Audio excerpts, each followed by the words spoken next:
Hello, genealogists. This is Craig, and this is Just Genealogy. The other day, I had somebody say something to me effect, well, their pension was rejected, so it's not going to be there. And I first, in my mind, questioned how they knew the pension was rejected.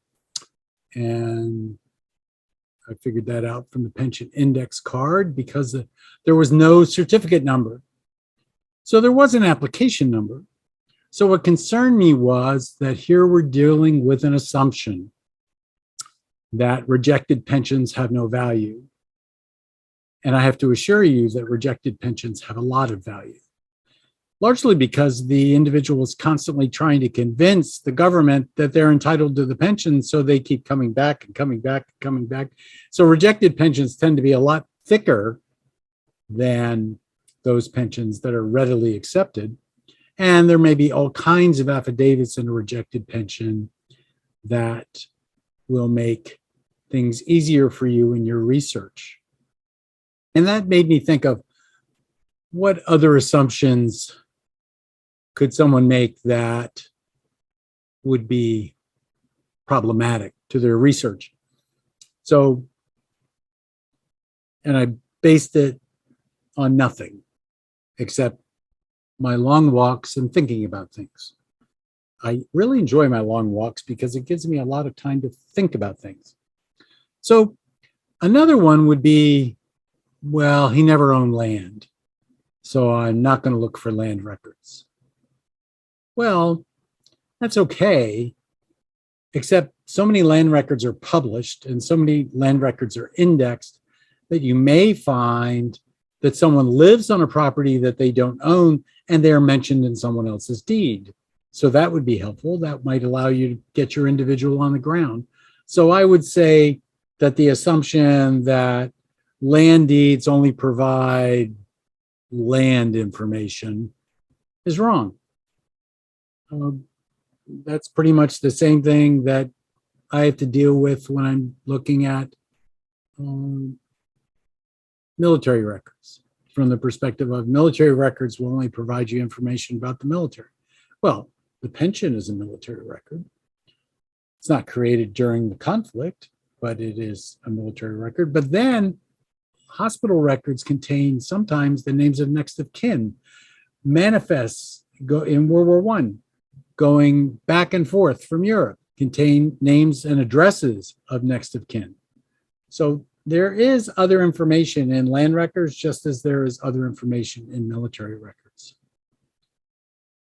The other problem that people seem to have is one record for a type of event.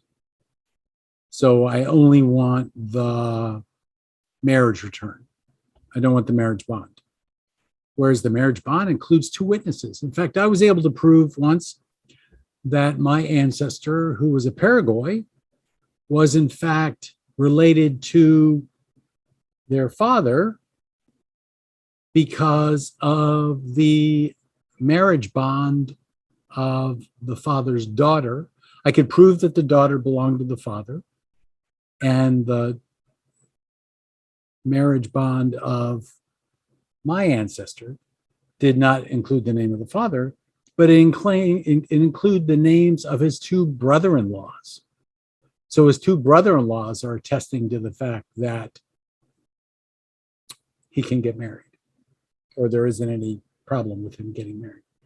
So the two brother-in-laws, being able to connect one of the brother-in-laws to a daughter of a man, and that man is got the same surname as my guy, and that was enough for me. But recognize that there's a marriage return, there's a marriage bond, there are bands, there is a license. There are all kinds of marriage records. Probate is another example where people only look for a will. Well, not everybody has a will. If they don't have a will, I shouldn't look. But there are probate records. There are administrations, there are fiduciary accounts, there are inventories, and there are wills.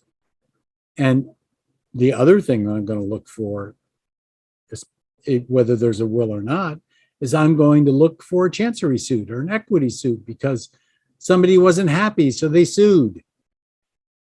So don't just stop with one kind of record within a class of records. Look for all the records within that class. You never know what they're going to tell you. And the only other thing that I think I can add to this is, and there's so many other assumptions that I'll talk about over time, but I'm thinking of the census. Many times people will say to me, but the census says, and honestly, I don't care what the census says because one, it's a record in isolation. Two, I don't know who provided the information. Could have been a neighbor who barely knows their neighbor. Do you know your neighbor well enough to know the ages of all their children, or where they were born, or where their parents were born? So you have to take a census with a grain of salt, especially the age of a woman, because the ages of women vary over time. That's my experience anyway. Sometimes they're older than they should be. Sometimes they're younger than they should be. That doesn't mean that isn't them. That just means that you need to have other records. I'm just saying that, I'm not saying the census is wrong. I'm saying that the census may not be correct. How's that? Or the information that's in a census isn't always matching reality. Reality is an elusive thing sometimes for genealogists.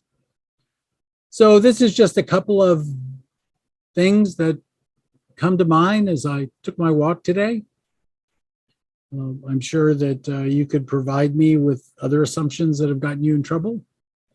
And I'm sure you could provide me with other things that you'd like me to talk about other than presumptions or assumptions that will get us into trouble. Remember, not only should you look at rejected pensions, you should look at all the pensions since they're those that are available electronically, digitally. Look for your individual and other person's pensions because you never know what they're going to say. So this has been Craig. This is Just Genealogy. And another day has gone by.